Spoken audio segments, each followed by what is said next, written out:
안녕하세요. 인생의 가장 소중하고 빛나는 시간, 바로 지금을 함께 이야기하는 황금지금입니다. 도와주고 뒤통수 맞아본 적 있으신가요? 아, 그 기분 저 압니다. 가슴이 무너지는 기분이죠. 근데 더 기가 막힌 건 상대방은 미안해하지도 않는다는 겁니다. 오히려 당신 보고 인정머리 없다고 하죠. 이 세상에는 두 종류의 사람이 있습니다.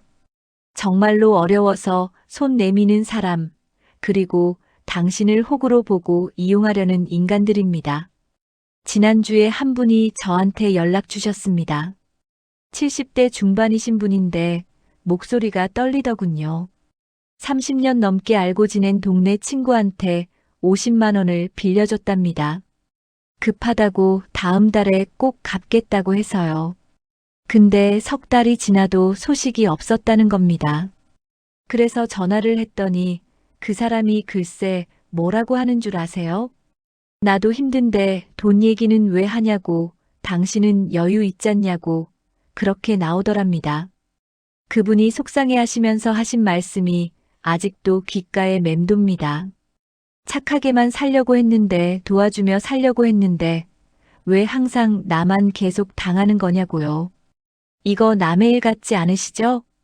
친구든 친척이든 이웃이든 급하다고 도와달라고 하면 나도 힘들지만 선의로 도와줬다가 결국엔 당하신 경험 다 있으실 겁니다.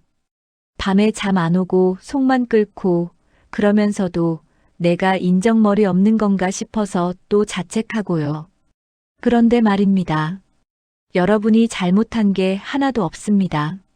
착한 게 문제가 아니에요. 문제는 딱 하나입니다. 도와주면 안 되는 인간을 구분 못했다는 거죠. 그 차이를 어떻게 알아보냐고요? 방법이 있습니다. 쉽습니다. 신호가 있거든요. 그런데 우리가 그동안 그 신호를 못 본 게 아닙니다. 보긴 봤는데 착해서 넘어간 겁니다. 설마 저 사람이 그럴까? 내가 오해한 건가? 이러면서요. 그 설마가 사람을 잡습니다. 아, 그리고 구독 버튼 한 번만 눌러주세요. 좋아요도 눌러주시면 이런 이야기 더 많은 분들이 보실 수 있습니다. 오늘 제가 그 신호들을 하나하나 정확하게 짚어드릴 겁니다. 보시고 나면 아 하시며 아실 겁니다. 아, 그때 그 사람이 그랬구나 하고요. 불편했던 그 기분, 괜히 느껴진 게 아니었습니다. 자, 그럼 지금부터 시작하겠습니다. 첫 번째 신호부터 들어갑니다. 이거 하나만 기억하셔도 앞으로 절대 안 당하십니다. 바로 들어갑니다. 첫 번째 이야기 항상 급하다는 사람. 첫 번째 신호 말씀드립니다. 항상 급하다고 하는 사람 절대 도와주지 마세요. 지난달에 제가 동네 카페에서 커피 한 잔 마시고 있었습니다. 그런데 오랜만에 보는 지인이 들어오더군요. 반갑게 인사를 나누는데 그분이 갑자기 표정이 어두워집니다.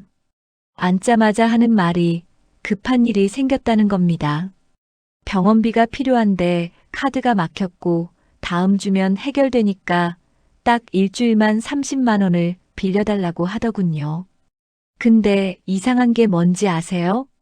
작년에도 똑같은 얘기를 들었거든요. 그때도 급하다고 했고, 그때도 다음 주에 갚겠다고 했습니다. 근데 한 달이 지나서야 갚았죠. 그리고 6개월 전에도 또 급하다고 연락이 왔습니다. 그때는 차 수리비가 급하다고 했고요. 이번이 세 번째입니다. 이런 사람 주변에 한 명씩은 있으시죠?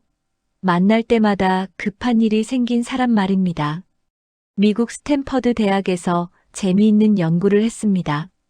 5년 동안 2,400명을 추적 조사했는데 습관적으로 긴급 상황을 만드는 사람들의 특징을 분석한 겁니다.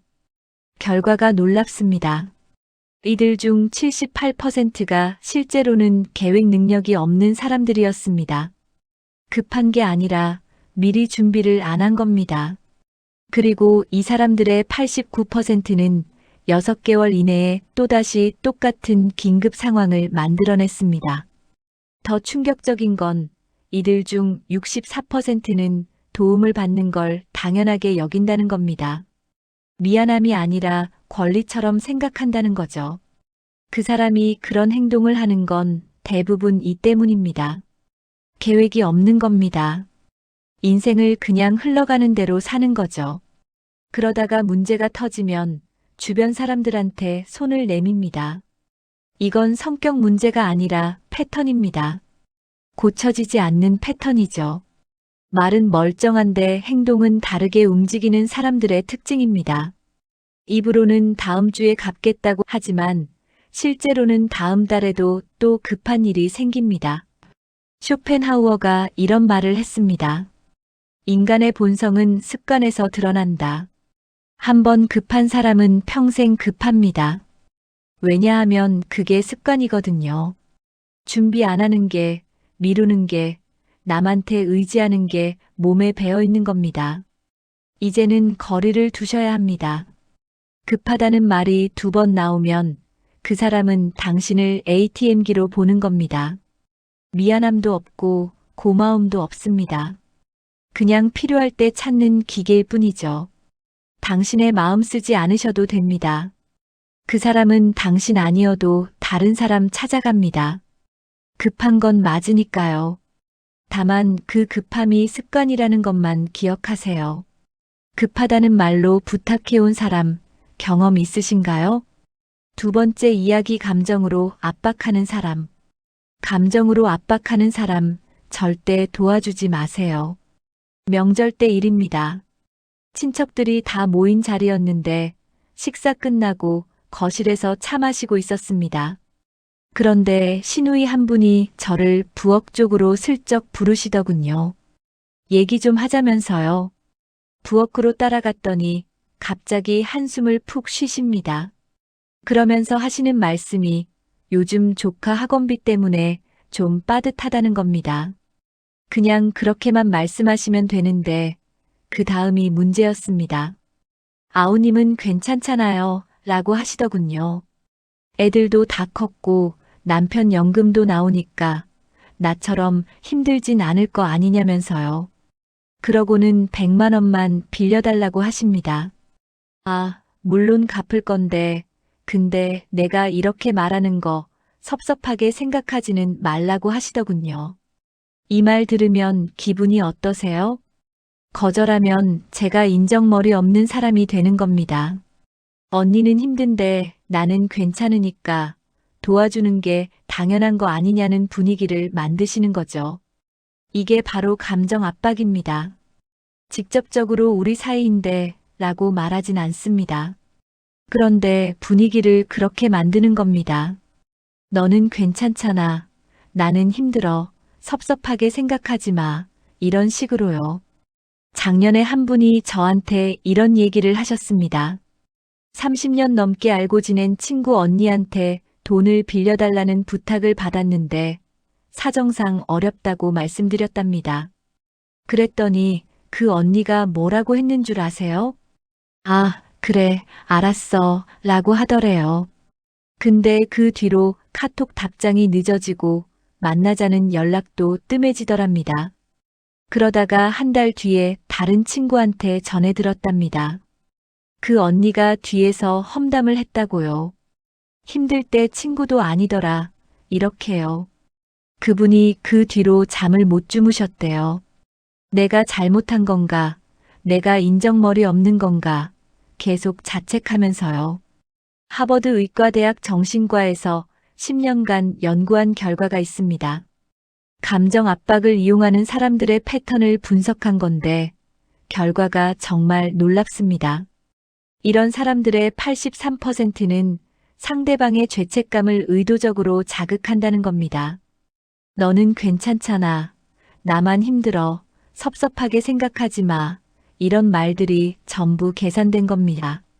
그리고 이들 중 76%는 거절당했을 때 관계를 서서히 끊거나 뒤에서 험담을 한다고 합니다. 진짜 친구가 아니라는 거죠. 더 충격적인 건 이런 패턴을 쓰는 사람들의 91%는 과거에도 똑같은 방식으로 다른 사람들을 이용했다는 겁니다. 그 사람이 그런 행동을 하는 건 대부분 이 때문입니다. 관계를 도구로 쓰는 겁니다. 당신과의 추억, 함께한 시간, 그런 것들을 전부 볼모로 잡는 거죠. 이건 성격 문제가 아니라 조종입니다. 당신을 컨트롤하려는 시도인 겁니다. 말은 멀쩡한데 행동은 다르게 움직이는 사람들의 특징입니다. 입으로는 섭섭하게 생각하지 말라고 하지만 실제로는 거절하면 뒤에서 당신 욕을 합니다. 몽테뉴가 이런 말을 했습니다. 진정한 우정은 조건이 없다. 조건을 다는 순간 그것은 거래다. 너는 괜찮잖아 라는 말 뒤에 부탁이 따라오면 그건 우정이 아닙니다. 거래죠. 당신의 감정을 이용한 거래입니다. 이제는 당신의 감정을 보호하셔야 합니다.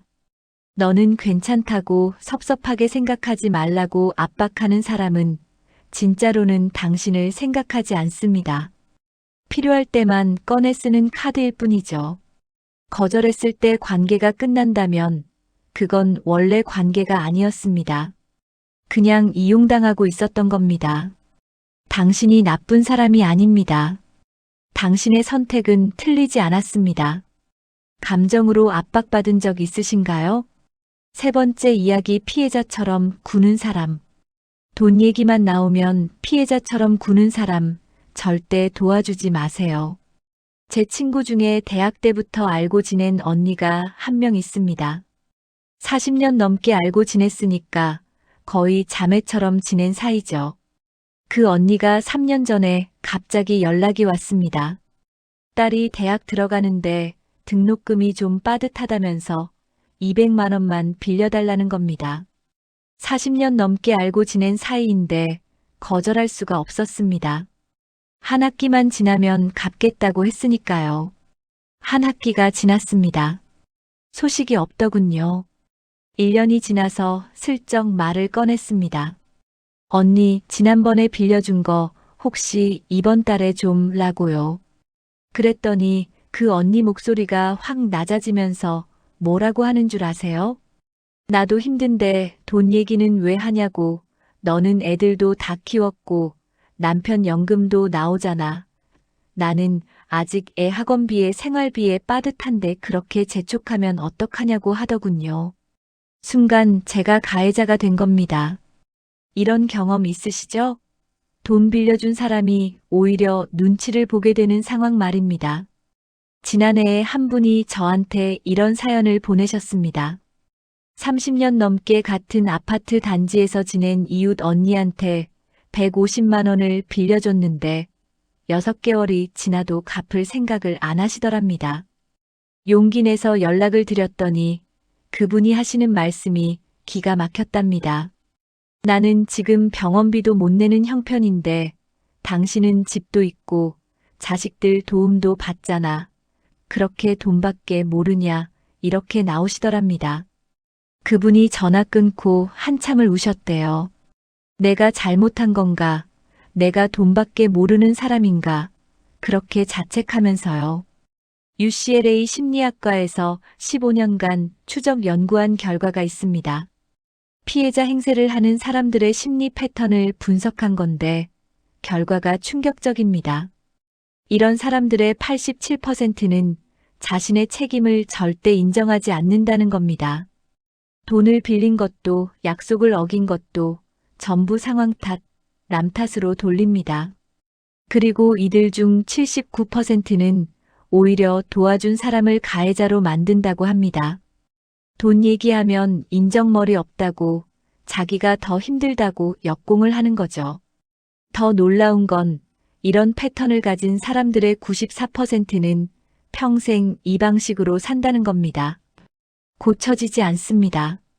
그 사람이 그런 행동을 하는 건 대부분 이 때문입니다. 책임을 지기 싫은 겁니다. 돈을 갚아야 한다는 책임, 약속을 지켜야 한다는 책임. 그게 너무 무거운 거죠. 이건 성격 문제가 아니라 회피입니다. 평생 책임에서 도망치며 살아온 사람의 패턴입니다. 말은 멀쩡한데 행동은 다르게 움직이는 사람들의 특징입니다. 입으로는 나도 힘들다고 하지만 실제로는 당신을 이용만 하고 책임은 안 지려는 겁니다. 니체가 이런 말을 했습니다. 자신의 불행을 남의 탓으로 돌리는 자는 평생 불행에서 벗어나지 못한다. 나만 힘들다고 말하는 사람은 평생 힘니다. 왜냐하면 자기 책임을 안 지니까요. 책임을 안 지면 상황은 절대 나아지지 않습니다.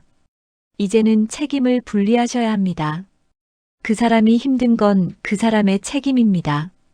당신이 돈을 받아내려는 것도 당연한 권리고요. 돈 빌려준 사람이 눈치 볼 이유가 없습니다. 역공당했을 때 물러서면 그 사람은 평생 당신을 호구로 봅니다. 한번 통한 방법은 계속 쓰거든요. 당신은 가해자가 아닙니다. 당신의 요구는 정당합니다. 피해자인 척하는 사람 만나본 적 있으신가요? 네 번째 이야기 도움받은 걸 기억하는 사. 네 번째 신호 말씀드립니다. 이번에는 꼭 도와줘야 하는 사람에 대해 얘기하겠습니다. 과거에 도움받은 걸 기억하고 언급하는 사람, 이런 분은 도와주세요. 지난주에 시장에 갔었습니다. 과일 가게 앞을 지나가는데 주인 아주머니가 저를 보고 반갑게 인사를 하시더군요. 잠깐 들어오라고 하시면서 자리에 앉히시고는 귤을 한 봉지 내미십니다. 아니, 이게 뭐냐고 사러 온 것도 아닌데 왜 이러시냐고 했더니 그분이 하시는 말씀이 있습니다. 작년에 제가 급하게 돈이 필요했을 때 선생님이 흔쾌히 빌려주셨잖아요. 그때 정말 고마웠다고, 그 마음을 잊지 않고 있다고 하시더군요. 사실 저는 그 일을 까맣게 잊고 있었습니다. 그냥 어려우신 것 같아서 도와드렸던 건데 그분은 1년이 지난 지금도 기억하고 계신 겁니다. 이런 분 만나본 적 있으시죠? 작은 도움 하나도 잊지 않고 기억하는 사람 말입니다. 제 상담소에 오신 한 분이 이런 얘기를 하셨습니다. 10년 전에 동네 이웃분이 급하게 병원비가 필요하다고 해서 50만 원을 빌려드렸답니다. 한 달 뒤에 정확히 갚으셨는데 그때 그냥 돈만 갚으신 게 아니라 작은 선물까지 챙겨오셨대요. 많이 도와주신 건 아니지만 그래도 고맙다면서요. 그 뒤로도 그분은 명절 때마다 안부 전화를 주신답니다. 그때 도와주신 거 덕분에 잘 버텼다고, 아직도 감사하다고요. 그분이 말씀하시더군요. 그런 분 만나면 또 도와주고 싶어진다고요. 존스 홉킨스 대학에서 20년간 연구한 결과가 있습니다.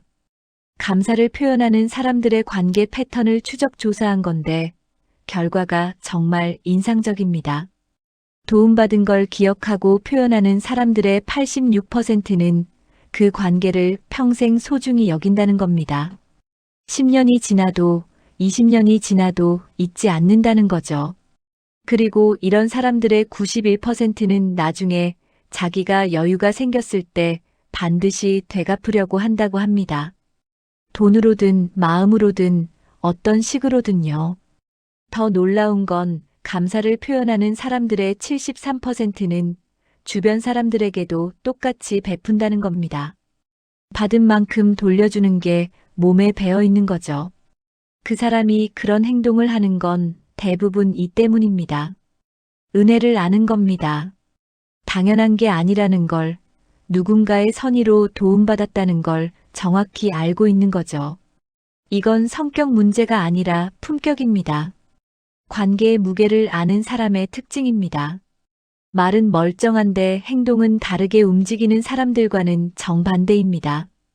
이런 분들은 말도 진심이고 행동도 진심입니다.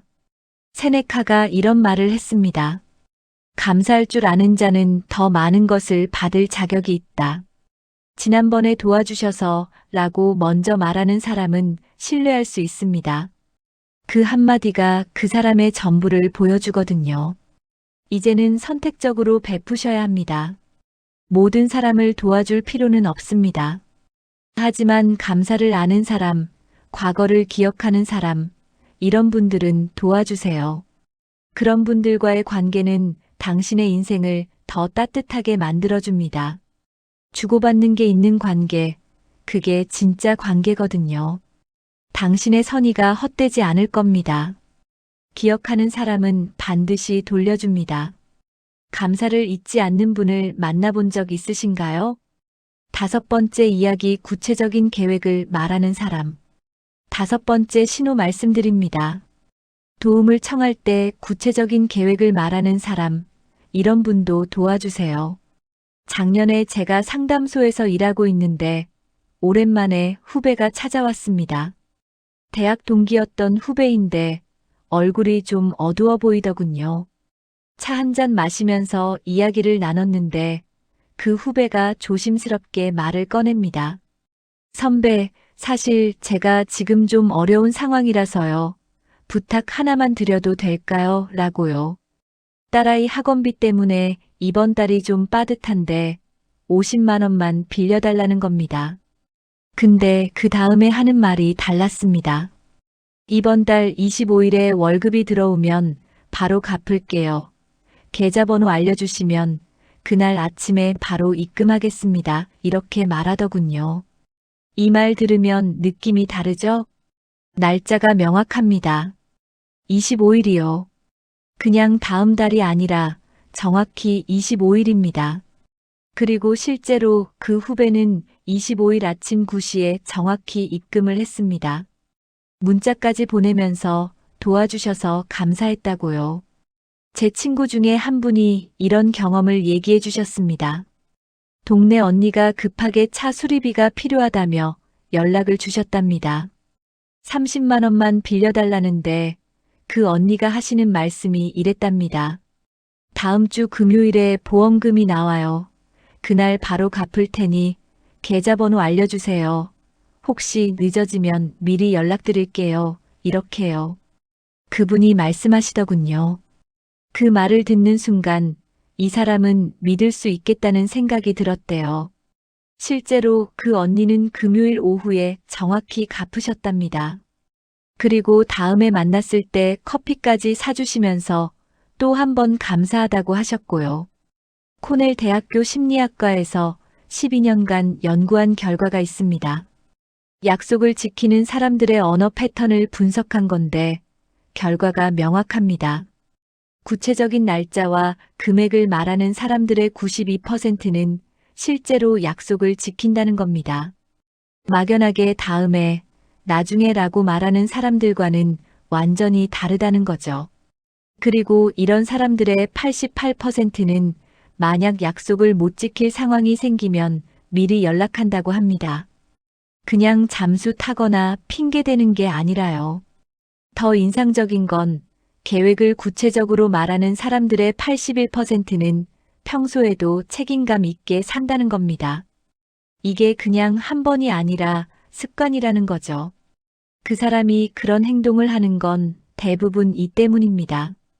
현실을 직시하는 겁니다. 자기가 언제 갚을 수 있는지, 얼마를 빌려야 하는지 정확히 알고 있는 거죠. 이건 성격 문제가 아니라 책임감입니다. 약속의 무게를 아는 사람의 특징입니다. 말은 멀쩡한데 행동은 다르게 움직이는 사람들과는 정반대입니다. 이런 분들은 말한 대로 행동하고 약속한 대로 지킵니다. 공자가 이런 말을 했습니다.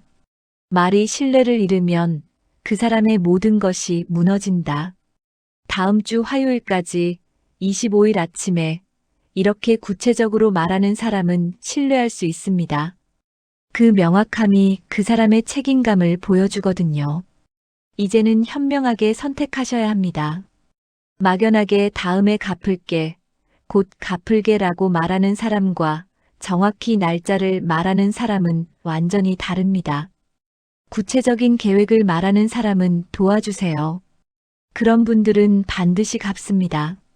그리고 그 관계는 오래갑니다.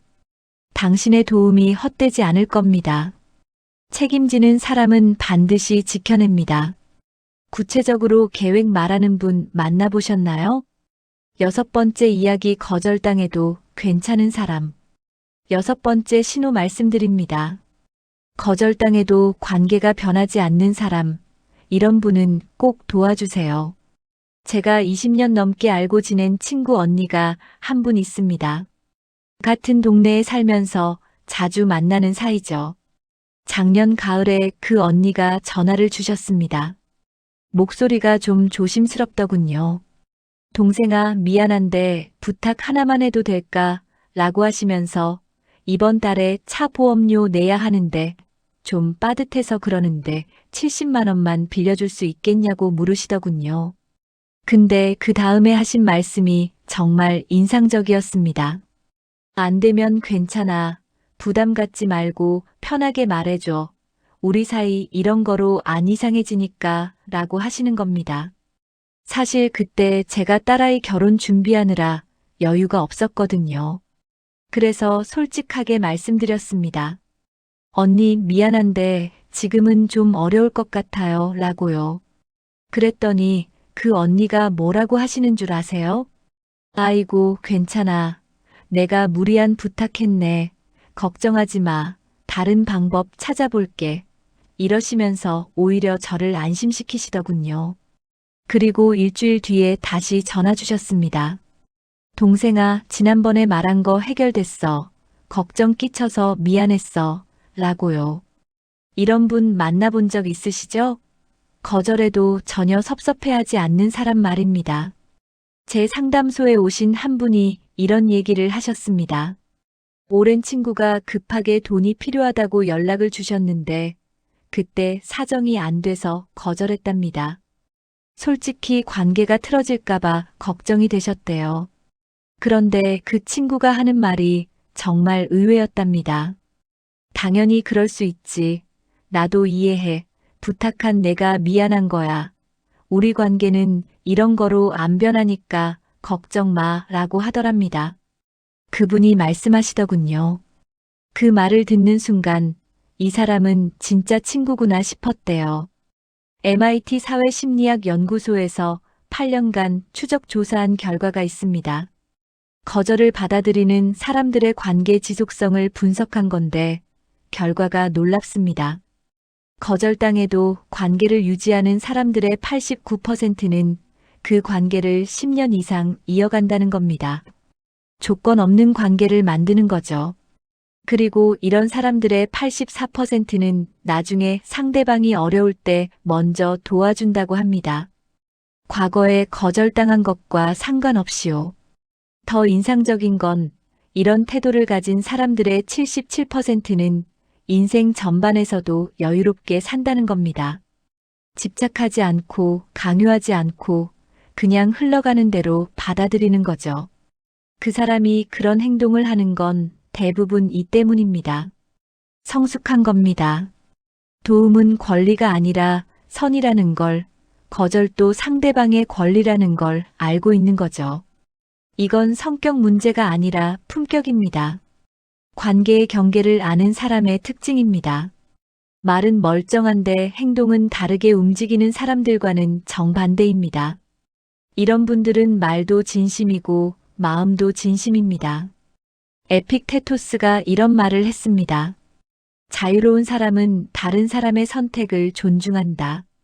안 되면 괜찮아 라고 먼저 말하는 사람은 진짜 자유로운 사람입니다. 당신의 선택을 존중할 줄 아는 거거든요. 이제는 이런 분들을 소중히 여기셔야 합니다. 거절해도 관계가 변하지 않는 사람, 그런 분은 평생 가는 친구입니다. 조건 없는 관계, 그게 진짜 관계거든요. 이런 분이 다음에 또 부탁하시면 그때는 꼭 도와주세요. 그런 분들은 도와줄 가치가 있습니다. 당신의 관계가 더 깊어질 겁니다. 진짜 사람은 이럴 때 알아보는 법입니다. 거절해도 괜찮다고 한 분 계셨나요? 7번째 이야기 솔직하게 상황을 말하는 사람. 7번째 신호 말씀드립니다. 자기 상황을 솔직하게 말하는 사람. 이런 분은 믿고 도와주세요. 제가 단골로 가는 동네 슈퍼가 하나 있습니다. 사장님이 60대 중반 아주머니신데 정말 성실하게 가게를 운영하시는 분이죠. 그런데 작년 여름에 그 아주머니가 갑자기 가게 문을 3일 동안 닫으셨습니다. 이상하다 싶어서 전화를 드렸더니 목소리가 좀 떨리시더군요. 선생님, 사실은요, 라고 말씀을 시작하시는데 남편분이 갑자기 쓰러져서 응급실에 계신다는 겁니다. 그런데 그 다음 말씀이 정말 인상적이었습니다. 병원비가 지금 300만 원 정도 나왔는데 제 통장에 지금 80만 원밖에 없어요. 카드는 한도가 찼고요. 그래서 정말 죄송한데 200만 원만 빌려주실 수 있을까요?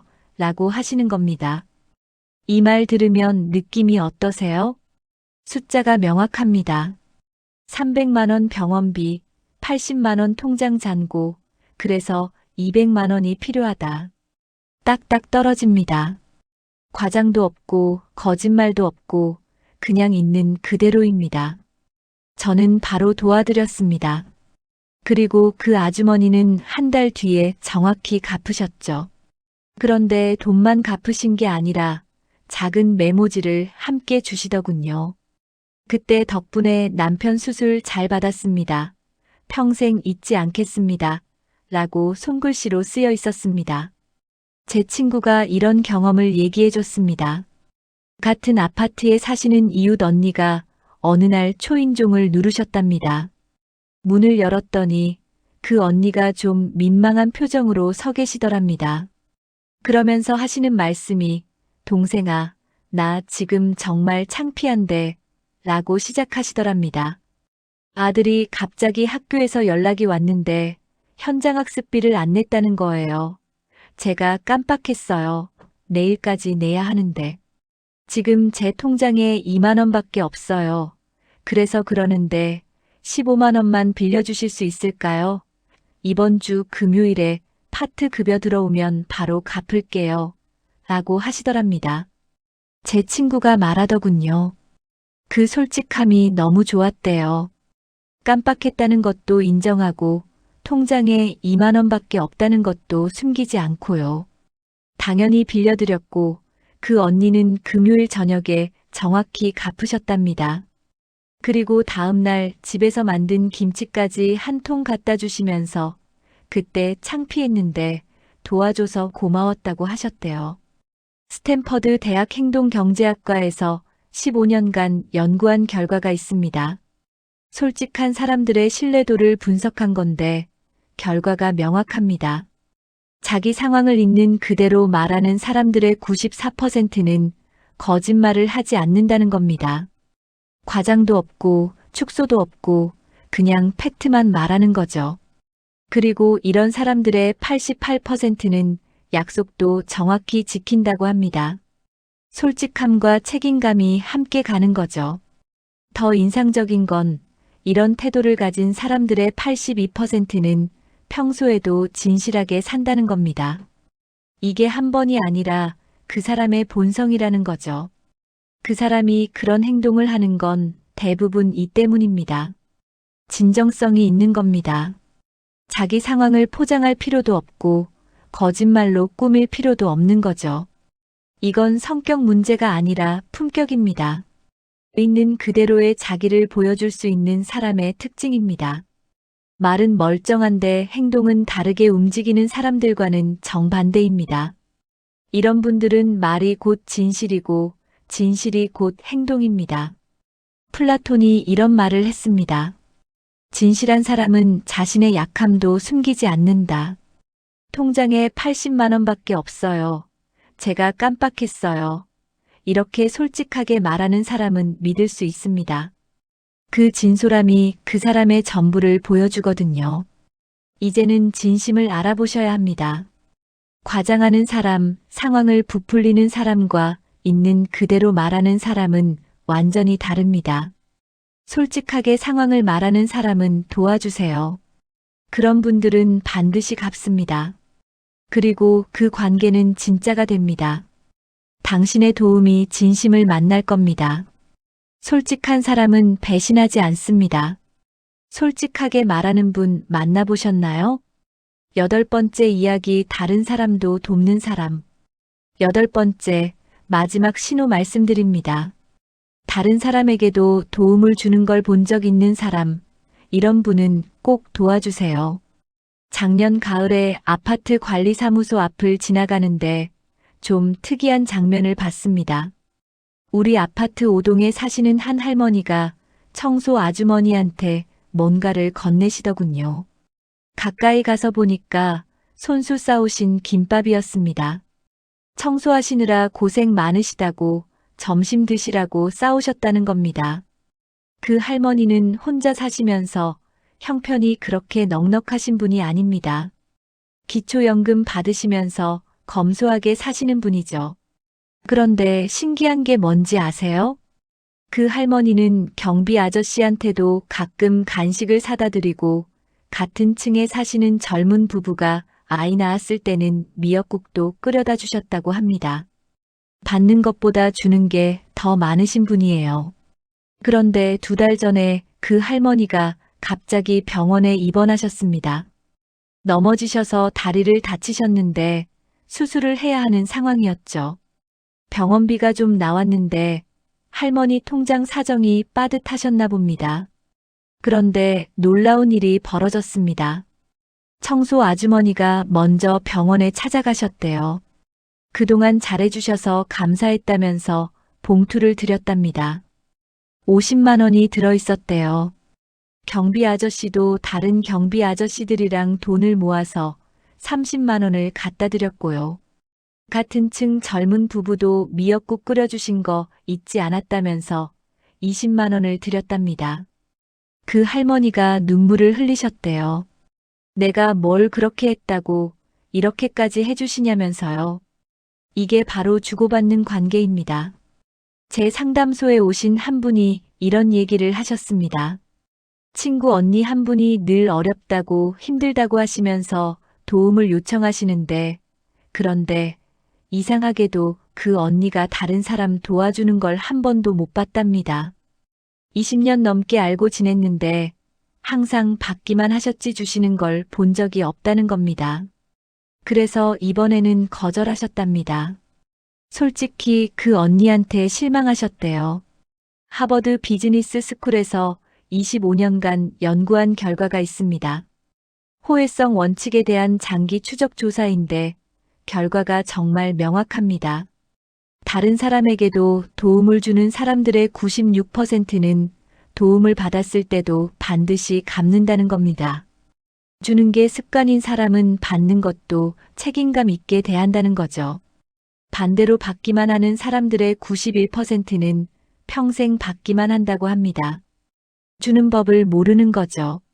더 놀라운 건 주고받는 관계를 만드는 사람들의 84%는 인생이 더 행복하다는 겁니다. 일방통행 관계는 결국 외로움만 남기거든요. 그 사람이 그런 행동을 하는 건 대부분 이 때문입니다. 균형을 아는 겁니다. 관계는 일방통행이 아니라 순환이라는 걸 받기만 하면 언젠가는 끊어진다는 걸 알고 있는 거죠. 이건 성격 문제가 아니라 성숙함입니다. 관계의 본질을 아는 사람의 특징입니다. 말은 멀쩡한데 행동은 다르게 움직이는 사람들과는 정반대입니다. 이런 분들은 말도 행동도 일치하고 주는 것도 받는 것도 균형 잡혀 있습니다. 아리스토텔레스가 이런 말을 했습니다. 진정한 우정은 주고받음의 균형에서 태어난다. 다른 사람 도와주는 걸 본 적 있는 사람은 믿을 수 있습니다. 그 사람은 당신한테도 언젠가 돌려줄 거거든요. 이제는 선을 그으셔야 합니다. 받기만 하는 사람과의 관계는 결국 당신만 손해입니다. 하지만 주고받는 사람과의 관계는 평생 갑니다. 다른 사람 돕는 모습을 본 적 있는 사람이 부탁하면 도와주세요. 그런 분들은 분명히 갚을 겁니다. 돈으로든 마음으로든요. 당신의 선의가 순환할 겁니다. 주는 사람은 반드시 돌려받습니다.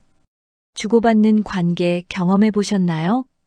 여기까지 8가지 신호를 다 살펴봤습니다. 몽테뉴가 이런 말을 했습니다. 사람을 알아보는 데는 시간이 필요하지 않다.